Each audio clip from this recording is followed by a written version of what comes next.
자, 이제 정말 또 중요한 시간이 왔습니다. 우리가 한 주간 시장을 보기 위해서 뻐꾸기 주식 특강에 대해서 방송을 하고 있는데요. 지난주에도 그렇고 정말 좋은 내용들이 많이 들어가 있습니다. 오늘은 또 어떤 내용으로 좀 채워주실 건가요? 네. 사실 이 시간 통해서 이 뻐꾸기 주식 통해서 저희가 여러분들한테 어떤 투자에 확신을 드리진 못해도 어떤 구체적이고 그리고 객관적인 명분을 좀 드리기는 했었고요. 네. 그러면서 시장도 우리도 1월 랠리가 1월장부터 이제 나올 가능성에 대한 12월에도 우리가 전망을 드렸습니다. 채권 시장이 먼저 채권 가격이 오르고 그다음에 증시는 따라가게 될 것이다. 달러는 약세로 급격하게 떨어질 것이다. 그다음에 CPI도 꺾일 것이다라는 얘기도 계속해서 드렸는데, 자, 오늘 드릴 내용은 이런 내용입니다. 결국에는 달러가 시장의 방향을 결정할 것이다. 이것저것 여러 가지 가지고 우리가 따질 수 있겠지만 결국에 앞으로 시장이 어느 방향으로 갈 것이야. 우린 달러의 방향을 보면 시장의 방향을 예측할 수 있다라는 거죠. 결국에 이것이, 그죠? 자, 그래서 이런 어떤 전제를 가지고 그 다음에 이후의 내용을 좀 만들어 보시자고요. 자, 이번에 이제 달러가 시장의 방향을 결정할 것이다.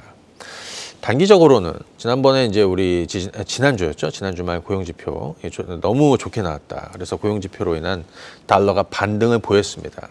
하지만 시차를 두고 달러는 다시 조정받을 것이다.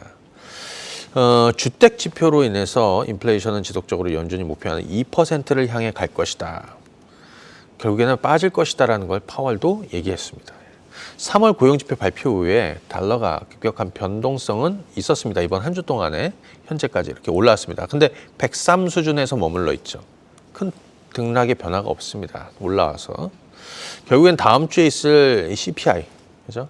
자, 근데 결론은 지금이라도 위험자산 비중을 늘려가자라는 게 핵심입니다. 자, 고용 발표 이후에 이 달러가 강세로 돌았다. 자, 이거 한번 보시게 되면 일간이거든요. 교태 틀에 올라온 겁니다.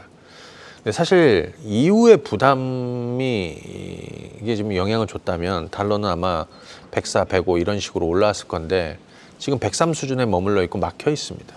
그죠? 이게 우리가 큰 흐름으로 보면 여기 보시게 되면 대략적으로 여기가 2000년도고요. 여기 2020년대 달러의 큰 흐름이에요. 근데 보통 이제 달러 약세가 본격화하게 이렇게 추세적으로 나오기 전에도 항상 이렇게 일시적인 되돌림은 있었다라는 건데 저는 개인적으로 지금이 일시적인 되돌림으로 본다는 것이죠. 결국에는 꺾여 내려갈 것이다. 저는 그렇게 얘기 드렸습니다. 100을 깨고 내려갈 수 있을 것이다라고 얘기. 우리 114 고점 찍고 내려오면서 그런 얘기도 좀 드렸는데요. 그렇게 보시면 되겠고. 그래서 요거 잘 보시게 되면 지금 요거 달러 인덱스죠. DXY. 자, 3월 중국 양회, 그 다음에 리오프닝으로 해서 미국과 중국의 성장률 격차 축소. 그러니까 미국하고 중국이 제로 코로나를 고수하면서 미국하고 성장률 격차가 엄청나게 벌어졌죠. 네. 아시겠지만 미국은 그동안에 리쇼어링으로 해외에 빠졌던 자본이나 이거 좀 미국으로 들어와라. 다시 이쪽으로 회귀했던 성장의 어떤 발판을 마련하려고 했다. 그 과정에서 중국은 계속해서 제로 코로나를 고수하다가 본격적인 리오프닝으로 돌아왔습니다. 지금 이제 어떤 소비 부양이나 어떤 성장에 대한 드라이브를 걸고 있는 것이죠. 결국에는 성장률 격차가 줄어들 것이다. 달러는 약세로 가고 지금 신흥국 통화는 결국엔 강세로 갈 것이다라는 거예요. 그렇죠? 그래서 지금 달러는 빠져가지고 103 수준에 머물고 있지만 결국에는 빠질 것이다. 그죠? 과거 사례로 봤을 때 1차 저항을 받는 것이 한 98 달러 인덱스 기준으로. 하지만 그 이하로도 갈 가능성이 있다는 것을 좀 보여드리는 거고요. 이번 주에 FOMC 이후에 파월 의장이 그 워싱턴 DC 이코노믹 클럽에서 파월의 발언이 있습니다. 간단하게 한번 정리해봤는데 원론적인 발언이었다. 하지만 인플레이션을 잡을 수 있다는 강한 자신감은 유지했다라는 거죠. 대체로 2월 FOMC 입장을 유지했다라는 건데 올해는 물가가 크게 하락하는 해가 될 것이다라고 얘기를 했습니다. 그리고 지난주에도 말씀드린 디스인플레이션이 시작이 되었다. 물론 초기지만. 그래서 결국에는 이 내용을 한번 보시죠. 고용이 더 강하거나 물가가 강하다면 최종금리가 더 높아질 것이다. 하지만 이 고용은 놀라웠지만 약화될 것이다라고 이렇게 얘기를 하고 있는데 금리를 좀 더 올릴 수는 있다. 네. 그죠? 하지만 결국에는 물가도 그렇고 고용도 약화될 것이다. 2024년에는 물가가 2% 수준에 도달할 것이다. 자, 그런데 다음 주 우리가 이제 CPI 발표가 있습니다. 전달에 6.5였고요. 지금 전망치 6.2 정도 되고 있습니다. 자, 근데 이 화면은 뭐냐면 가령 예를 들어서 연준이 바라보는 뭐 CPI 전망하고 이건 달라요. 우리가 보는 또는 글로벌 IB들이 바라보는. 그래서 요걸 한번 좀 봤더니 요거는 글로벌 IB들이 수요 IB들이 CPI 전망을 어떻게 보느냐. 요거는 분기 기준입니다. 분기 평균으로. 그래서 이번 2분기, 올해 2분기에는 대략 3.3%까지 보는 겁니다. 놀랍지 않습니까, 여러분들? 6월에는 2% 중반까지도 갈 수 있겠다. 그렇죠? 요 내용인데요. 이거 한번 보시게 되면 여기서부터 이 검정색은 실제로 CPI 발표한 겁니다. 근데 요 밑에 잠깐 보시게 되면 이게 월간이 아니라 다 분기예요. 분기 기준. 그러니까 22년 3월에는 분기로 평균이 8.3이었고 지난해 4분기에는 7.1까지 떨어졌고 올해 1분기에는 그죠? 5.3으로 떨어질 것이고 2분기에는 3.3을 본다는 겁니다.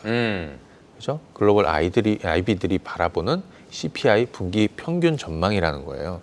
그런데 잘 보시게 되면 예를 들어서 1, 2, 3월 그 다음에 2분기면은 4, 5, 6월이잖아요. 근데 6월에 이 2분기에 3.3을 본다는 거는 4월, 5월이 조금 높더라도 그러면 6월이 빠져야 된다는 거 아니에요. 네네. 그럼 2%대가 나와야 된다는 거예요.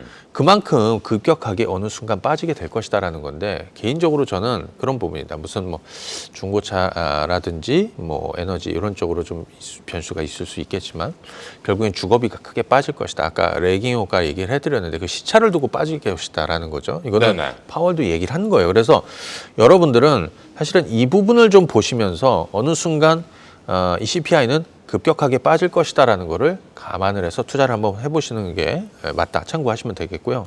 경기 침체 얘기인데요. 골드만삭스는 이 비즈니스 전망에서 그 미국의 이 경기 침체를 이 고용이 지금 상황이 너무 좋다 보니까 이번 그 고용을 감안해 보니까 경기 침체 확률을 더 떨어뜨렸습니다. 기존의 35%에서 25%로 낮췄습니다. 그 얘기는 뭐냐면 우리가 우려하고 있는 경기 침체가 그렇게 터프하게 오지 않을 가능성이 있다라는 거죠. 그러니까 약하고 우리가 제가 작년에 그런 얘기 드렸어요. 12월에 이미 경기 침체가 이제 지금 이제 진입을 했다라고 우리는 지금 보고 있죠. 파월은 연준은 인정하지 않고 있지만 결국 이것이 얕은 수준에 또 길지 않은 침체로 갈 것이다. 지금 그렇게 보는 겁니다. 그래서 인플레이션 꺾일 것이고 임금 상승률도 결국에 둔화가 되면서 연착륙 시나리오로 갈 가능성에 대한 얘기를 드리고 있는 거고요. 그 다음에 요거 한번 보시죠. 골드만삭스가 미국 파이낸셜 컨디션, 그러니까 재정 컨디션 인덱스라는 거를 만들었는데 이거 잘 보시게 되면 이런 거예요. 이 재정 긴축에 그죠? 재정 긴축은 22년 그러니까 작년 중간에 그죠? 2022년 중반에 이미 정점 피크를 찍고 내려오고 있다라는 겁니다. 이게 위로 가는 거는 긴축이에요. 타이트닝이라는 게 이제 긴축으로 간다는 건데 그 긴축이 이게 작년 2분기입니다. 2분기 이후로 사실은 좀 빠지고 있다라는 거고 그것이 분기로 얼마나 쇼크를 줄 것이 그 효과가 얼마나 충격을 줄 것이냐 이거를 봤더니 2분기에 가장 크다. 그죠? 금리를 100bp 올리고 나서 그죠? 2분기에 가장 크다. 그럼 결국엔 2분기가 지나면 서서히 완화되는 쪽으로 간다라는 거니까. 그렇네요. 그죠? 주식 시장은 또 이를 미리 반영할 수도 있다라는 거죠. 자, 이 부분 보시면 되겠고. 그다음에 요거 한번 보겠습니다. 자, 코스피가 12개월 선행 그 EPS로 본 겁니다. 저점이 어느 수준이냐. 이거는 주가로 본 게 아니라 EPS로 본 겁니다. 잘 보시게 되면 22년 4분기 큰 폭의 빅베스 아시겠지만 실적 안 좋았던 거 다 털었잖아요. 4분기 실적에서. 네네. 그리고 4분기를 바닥으로 해서 2023년 올해 분기별 실적은 계단식으로 상승할 가능성이 높다. 이렇게 보시면 되겠고. 그다음에 코스피 22년 4분기 영업이익이 26조였는데 전체. 올해 23년 1분기에는 영업이익 한 36조로 올라설 것이다. 이렇게 보시면 되겠고요. 이 화면을 한번 잘 보시게 되면 이렇게 한번 볼까요? 여기서 보시게 되면 아래쪽에 그 회색은 실적을 상향한 기업의 비중입니다. 그리고 이 파란색은 12개월 선행 EPS입니다. 그러니까 예를 들어 현재 22.3이라는 얘기는 전체 상장 기업의 코스피 상장 기업의 22%가 실적을 상향했다라는 거죠. 그러면 대략 한 78%가 하향했다는 거죠. 그러니까 전부 다 하향했다는 거죠. 네네.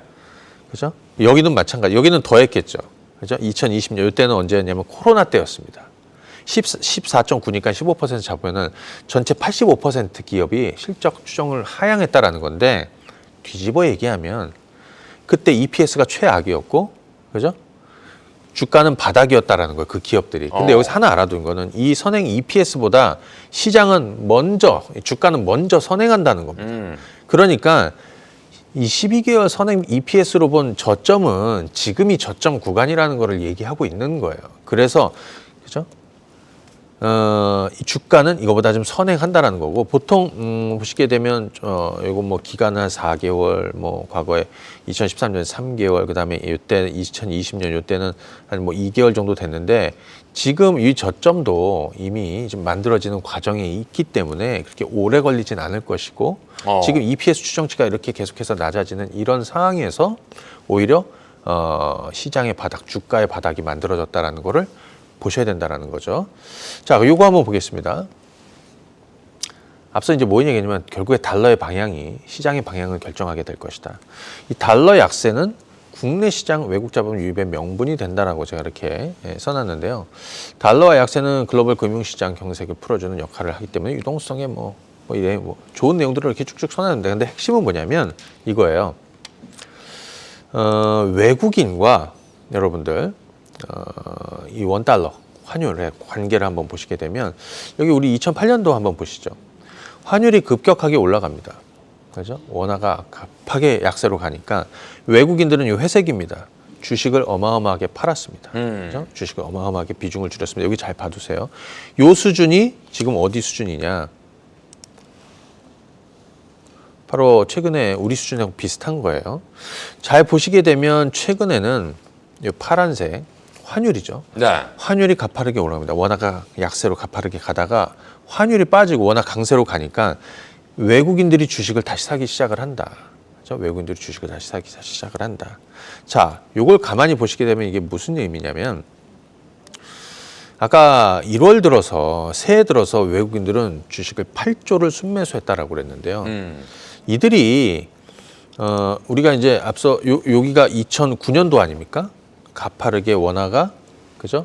뭐 환율이 올라가다가 환율이 급격하게 빠지고 원화 강세로 가면서 외국인들이 대규모 순매수가 들어오기 시작하는 지점이었고 2009년과 유사한 형태를 보일 가능성이 좀 높고 그죠? 외국인들 주식은 계속해서 사들어갈 가능성이 높다. 자, 2018년도부터 2022년도까지 외국인들이 주식을 판 건 총 62조입니다. 62조를 팔았다. 그런데 그렇게 계속해서 비어왔던 거를 새해 들어서 8조를 채웠다. 하지만 원화가 다시 강세로 가고 그러니까 달러가 약세로 가고 외국인들은 주식을 더 사들이게 될 것이고 비었던 거를 채우게 될 것이다라는 거를 얘기해 드리고 있는 겁니다. 그죠? 얘기해 드리고 있는 겁니다. 한 가지 더 보시게 되면 수급적으로 잘 보시게 되면 지금 요거 제가 수급적 대기 자금 얘기를 좀 이렇게 좀 해놨는데요. 코로나 이후에 은행, 보험, 기금 여기서는 뭐 연기금은 제외한 겁니다. 국가 지자체 79조의 주식을 가지고 있었다. 하지만 지금은 28조 정도 됩니다. 그러니까 그동안에 50조 정도 주식 팔았다는 거죠. 결국에 채우게 될 대기 자금으로 활용될 가능성이 있기 때문에 여러분들은 지금의 관점은 달러는 약세로 갈 것이고 원화 강세와 함께 외국인들 주식은 계속해서 채우게 될 것이다. 이런 식으로 여러분들 보시면 됩니다. 자, 정리 한번 드리면 이 지난주에도 잠깐 이런 얘기 들었습니다. 위기가 결국 기회였다는 역사는 늘 반복된다. 그렇죠? 위기를 지나고 있는 기업은 앞으로 큰 투자 성과를 줄 겁니다. 우리는 그걸 확인하고 있지 않습니까? 제가 앞서 뭐 테슬라 주가도 그런 관점에서 바닥을 만들어 드렸고, 엔비디아도 그런 관점에서 바닥을 만들어 드렸고, 뭐 보잉도 그런 관점에서 최저점을 말씀을 드렸고, 한국 주식도 마찬가지죠. 이걸 제가 그냥 미국 주식으로 예를 든 거죠. 그렇죠? 올 한해는 길게 턴어라운드 하는 주식들을 투자해 줘야 된다라는 겁니다. 결국에 달러의 방향이 시장의 방향을 결정할 것인데, 달러는 약세로 갈 것이다. 우리는 여기에 베팅하고 있다. 지금이라도 여러분들은 위험 자산에 대한 투자를 늘려가야 된다는 것을 말씀드리겠습니다. 예.